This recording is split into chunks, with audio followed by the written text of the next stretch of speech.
ஒரு சிறிய கிராமத்தில் அருள் என்ற மனிதன் தனது வாழ்வை பிறரின் பசியை தீர்க்கவே அர்ப்பணித்தான்.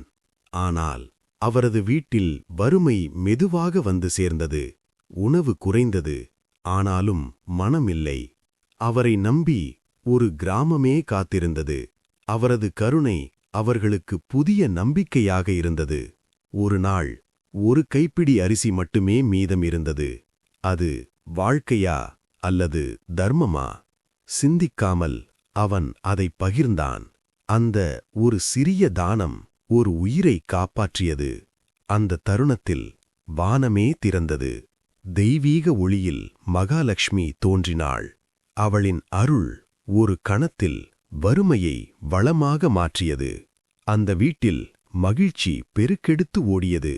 அருள் மீண்டும் பகிரத் தொடங்கினான். ஒரு மனிதனின் கருணை ஒரு கிராமத்தின் விதியையே மாற்றியது. உண்மையான தெய்வம் வானத்தில் இல்லை, பிறருக்காக துடிக்கும் இதயத்தில்தான் உள்ளது. பசியை தீர்க்கும் கை காலியாகாது. பகிர்ந்த அன்பு தெய்வ அருளாக திரும்பும்.